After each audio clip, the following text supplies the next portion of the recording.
First Blood is surprisingly a movie I've never talked about. In fact, I don't even think I've ever reviewed a Rambo movie. Have I reviewed it? Did I review Last Blood? If I did, I don't remember. I saw it.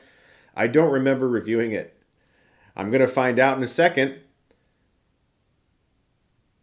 Yep, I reviewed it. When people think of Rambo, they mostly think of what Rambo became in later movies. A muscly guy with a gun who kills tons of people without remorse, and very easily. The modern day version of John Rambo is yet another John, it's just that his last name is Wick. But that's not how John Rambo started, much like how a lot of the Rocky sequels made it more about boxing and less about the character, although I do like a lot of the Rocky movies. The Rambo sequels did the exact same thing. You could hear a studio head saying, you know that sequence in Rambo where he's basically Batman and he's taking out a bunch of dudes silently with traps in the woods? Why can't that just be the whole movie? And I can understand why someone would want to do that because that is one of the best scenes in the movie. But First Blood is less about action and more about character. The film's about a veteran Green Beret who's forced by a cruel sheriff and his deputies to flee into the mountains and wage an escalating one-man war against his pursuers. What First Blood doesn't get enough credit for is that it's 93 minutes long, and that's with credits. So essentially the action of the movie ends around 90 minutes. The tension is mounting almost immediately. Rambo appears in this town, he's trying to visit a former friend that he served with, finds out that his friend died, and he moves on, walking through a town, picked up by a sheriff played by Brian Dennehy. And this sheriff doesn't like drifters. He likes his town quiet and safe and secure, so he thinks, I'll just take Rambo to the other side of town and dump him there. And he's rude the whole way through. It's not like he's nice and congenial. He's clearly a terrible person. He drops Rambo off at the edge of town and says, see you later. This following scene, I think, is one of the most interesting in the entire film, and there's not a single line of dialogue. It features Rambo looking at the direction he could head, the direction the sheriff would prefer him to head, thinking about it, and then choosing to go back into the town. Why is that so interesting to me? Well, when he was in the police car, he did say that he was just trying to get a bite to eat, and he wondered why he couldn't eat in this town. So yeah, maybe he is just walking back because he thinks, you know what, I didn't do anything wrong. I'm going to go get a sandwich at a diner or something. But I don't think it's that simple. I think that in this scene, Rambo sees an opportunity for conflict, and he goes towards it. Because later in the movie, you realize that that's all he knows. He's programmed to look for a battle. He's programmed to head towards confrontation. I don't mean this to suggest that Rambo is not a complete innocent in this movie, in which case he is. He's not doing anything wrong. He's just walking through a town. He's not attacking anybody. He's not resisting arrest as he was arrested for. And he's clearly not doing anything wrong when the cops rough him up, spray him with a fire hose, and try to shave him dry with a straight razor. But I do think that there is a part of him in that scene that thought, I want to head towards that confrontation because that's all I know. And that's why this movie is so deeper than most people give it credit for. Because the action hasn't even started yet, and I'm already thinking. Speaking of that sequence where the cops rough Rambo up, the way the film handles flashbacks is just brilliant. Because you immediately understand so quickly in just a few images what this guy went through when he was at war, and why being in a situation like this might trigger that response that eventually comes from him. The editing here is terrific. I'll never forget this moment when I showed this movie to a younger friend of mine when I was a teenager, and that sequence shocked him. Because the edit there is so well timed, being pulled back by that cop's club and then immediately cutting to when he was tortured in war. You don't need anything else as an audience member to understand why that's the thing that breaks him. Because as soon as he's put in this position, you can tell that he's trying to push against it. He's not even really talking.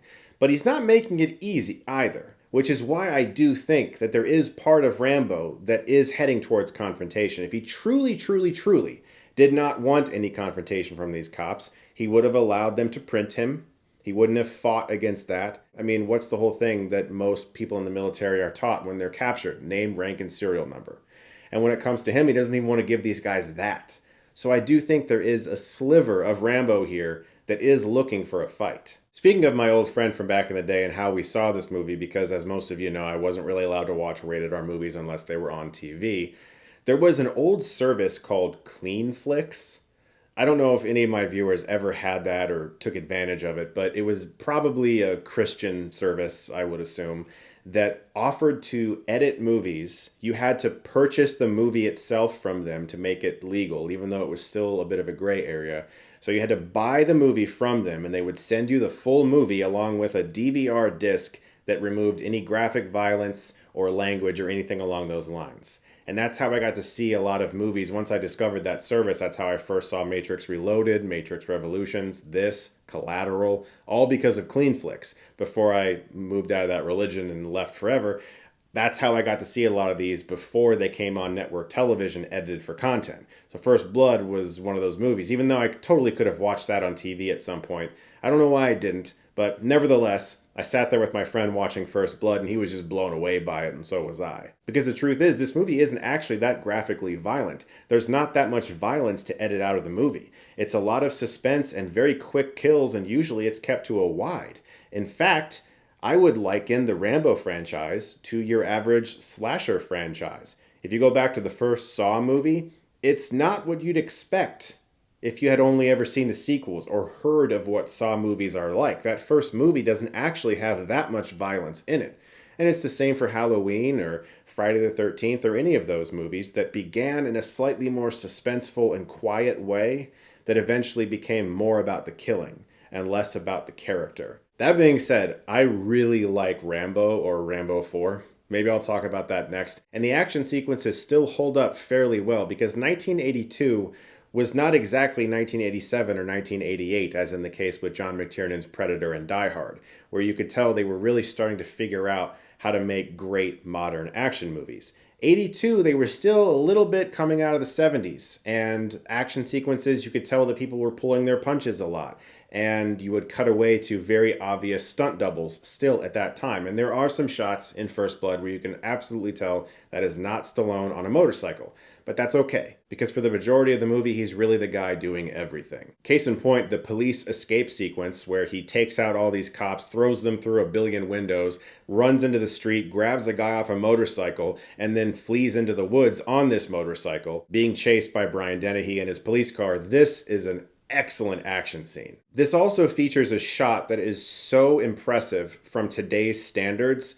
I honestly couldn't even fathom it while I was watching it, and back in the day, this type of shot was kind of normal. You have a very long shot where our lead star is hiding behind a tree, and behind him is a supporting actor in a real helicopter floating back and forth trying to shoot him. And we don't break away from this for a very long time. This is extremely amazing. There's a whole bunch of safety laws nowadays for filmmaking that would make a shot like that pretty much impossible, and for very good reason, but it's all the more impressive when you see it in an older film like this. The film also does something earlier in the film when the cops are pursuing him into the woods that really just sort of heightens the legend of Rambo, and that you are with the cops for a large majority of it and you don't see Rambo. He's not on screen. He'll occasionally pop out of a frame you were just looking at when you really did not see him, and he will incapacitate a guy, not necessarily killing him though, because you want to maintain some sympathy for him. But the fact that you're with the cops for so long really does make him feel like Batman. There's a lot of sequences in the Batman movies where you're with criminals who are shaking in fear, wondering whether or not Batman's going to jump out of the shadows to take them out, and putting yourself in the criminal's shoes, or in this case, the local police department, who are basically the villains of the movie, and watching them look around in fear, wondering when this ghost is going to jump out of the bushes, really makes Rambo seem scary. I mean, this sequence is basically Predator, except flipped around. Rambo is Predator, and the cops are all of Arnold's guys. And although Rambo is a man of few words in this movie, when he does say something, it's one of the film's best lines. I could have killed them all. I could have killed you. In telling you the law, out here it's me. Don't push it. Don't push it, I'll give you a war you won't believe. And something that doesn't get commented on a lot with this movie is that since it is such a small town, even people who are National Guard still work at the drugstore. There's a scene where somebody's like, hey man, I gotta be at the drugstore in the morning. Why are you keeping me out this late? The dynamic here is that you really did mess with the wrong guy, very much so in the wrong place at the wrong time, because he just found out that the last member of his squad is dead. So he's already in a bad place, and you've got a small town with barely any firearms, and whoops, you found John Rambo. And the head of your National Guard has to go work at CVS tomorrow.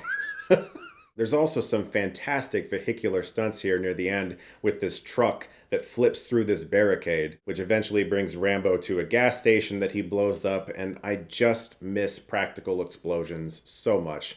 This all looks phenomenal, and this entire finale with him just running through a town, shooting out the lights, everyone's terrified, the sheriff is up on his roof. It's riveting, and I showed this movie to my friend tonight who had never seen it, and his perspective of First Blood was what you would think it would be if you've never seen First Blood.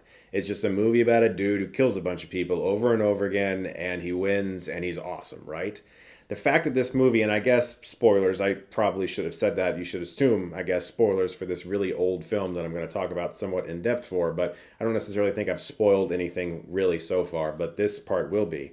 This movie does not end in a massive firefight between two people. It does not end with a giant explosion. It doesn't end with Rambo pummeling this dude with his fists until he's dead. It ends with him crying during a 4-minute monologue about war and about PTSD, about how he can't get these images of his friends dying out of his head, and how when he came back, everyone treated him awfully, and how nothing feels right to him anymore. That is one of the bravest things I've ever seen in a movie of this kind. And that monologue does get a lot of flack sometimes. There are people who do not like it, who think it should have ended in a much quieter way. I disagree. Whether or not you like Stallone's performance in this scene, to me, is besides the point. I think from a writing standpoint, this is an incredibly ballsy way to end an action movie. And I can't forget to mention Jerry Goldsmith's wonderful score. It's pulse pounding all the way through. I really miss hearing new scores from him. If your idea of First Blood is what sort of the franchise became, again, I must say, I really do like Rambo 4. If your idea of it is that, maybe give it a rewatch, because while I think 2, 3, and 4 are movies, First Blood feels like a film, if you know what I mean. Guys, thank you so much, as always, for continuing to watch Feature Presentation. I'm having such a great time talking about all these movies with you. Look forward to more very soon. If you like this, you can click right here and get Stuckmanized.